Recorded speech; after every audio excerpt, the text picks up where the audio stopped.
물병에 가득히 넣어가지고서 랄랄랄랄랄랄랄라 온다야.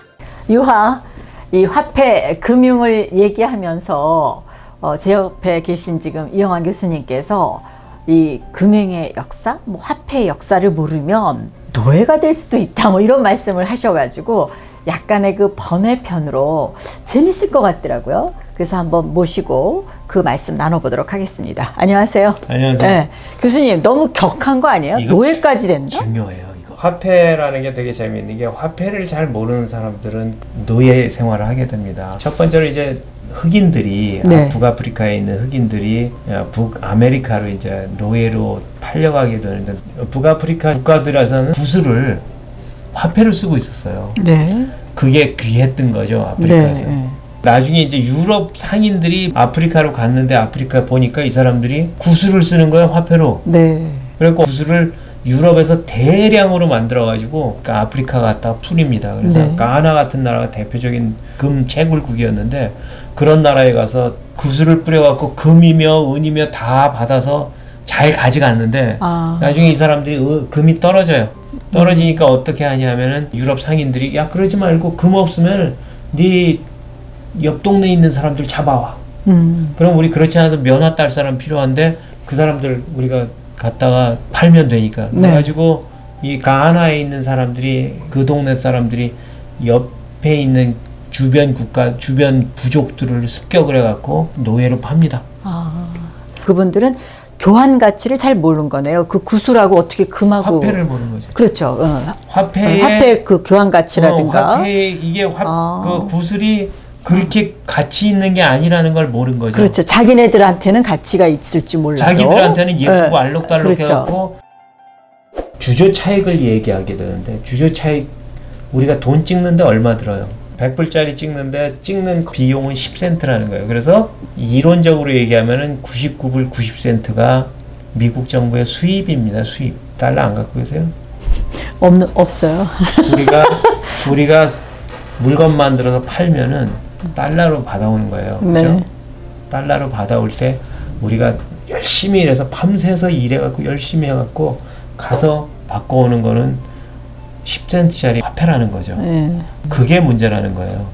우리가 아까 그 노예 구슬이라고 그러는데 그 노예 구슬하고 우리가 받아오는 달러하고 어떤 차이가 있느냐고 물어봐야 되는 거예요. 2008년까지 미국에서 찍어낸 달러는 9천억 달러였어요. 2008년 금융위기 거치면서 4조 5천억 달러를 더 찍어내요, 이 사람들이. 야, 네. 그 5천억 달러 어디로 없어졌냐? 누군가가 사온 거예요. 누가 사왔을까요?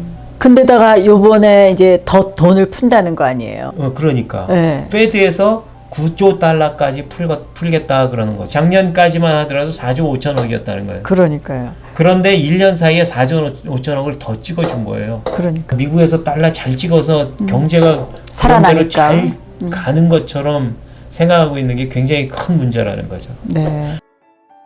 자, 그런데 이제 우리나라가 사실은 식민지가 된 것도 이거하고 관계가 있어요.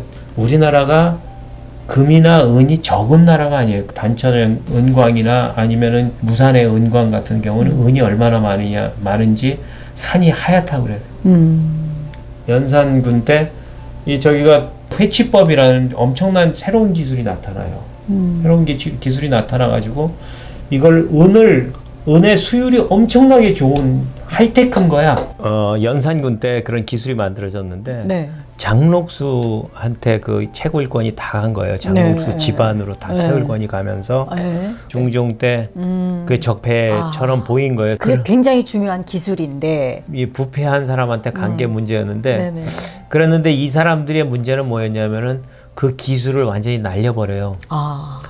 부패한 거를 날리면 되는데 기술을 날려버려요. 기술까지. 그래갖고 그 은광을 다 폐쇄를 해버려요, 이 사람들이. 네. 그러면서 제일 큰 문제는 은광 기술자들이 네. 실업자가 되니까 이 사람들이 갈 데가 없으니까 먹고 살아야 되니까 네. 해외로 가겠네. 그렇지. 그런 일이 벌어진 거예요. 그래가지고 이게 그때는 정말로 세계 최고의 기술이었던 거예요, 이게. 그래서 은채굴 기술을 가지고 명나라로 넘어가려다가 이게 걸려. 네. 그래갖고 어떻게 되냐면요. 부산에 가서 일본에 팔아먹어. 그런 것 같다. 그럴 것 같네. 그때 일본에 가장 큰 일본 최대 은광이 개발돼 있었어요. 그런데 이 사람들은 은을 재련할 방법이 정말 없는 거야. 네. 그랬는데 대량으로 재련할 수 있는 방법이 생긴 거죠. 그렇죠. 1550년 중반 지나가면서 포르투갈, 스페인 상단이 와가지고 무역하자 그러니까 네. 일본은 너무 좋았던 게 조선하고의 무역은 외관 삼포에서만 가능했던 거예요. 네. 그럼 명나라하고는 완전히 금지가 돼 있었고 그러니까 은 쓸 데가 없는데 마침 잘 된 거야. 그래가지고 걔네들은 또 소총 갖고 왔을 거 아니에요. 그러니까 포르투갈 저기 상인들한테 그 소총을 사들이는 거예요. 조총을 사들이는 거야. 네네네. 그걸로 전쟁 준비를 해요. 네. 임진왜란이 일으킨 돈이 사실은 그 돈이야. 은 채굴했던 돈인 거예요. 네네네. 그래가지고 수십만 되는 대군을 잃고 조선 침략을 하는 게 사실은 그 은 기술하고 은 재련 기술하고 무관하지 않다.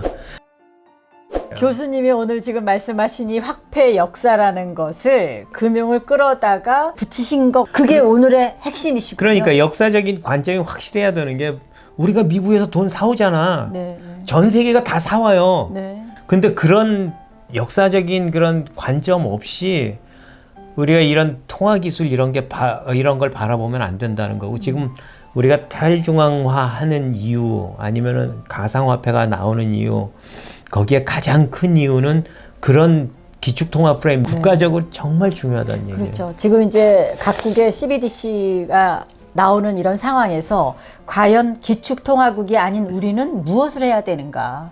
일본만 해도 아마 3인가 4일 일본은 거요. 돈을 30년째 찍어내고 있는데 그 돈 누가 사줬어? 네, 다 우리도 쓰고 우리가 사줬잖아. 솔직하게 엔화 사줬잖아 우리가. 네. 어떻게 보면 이게 제일 중요한 얘기네요. 지금 이렇게 4차 산업혁명이다 뭐다 하면서 금융이 또 다른 어떤 패러다임이 터닝 바뀌고 있을 때. 바뀌고 있을 때 우리 이렇게 그냥 손 놓고 있으면 안 된다. 우리의 미래를 금융의 미래를 빨리 설계하자. 아주 오늘 귀한 말씀 여기까지만 듣겠습니다. 고맙습니다. 감사합니다. 네, 감사합니다.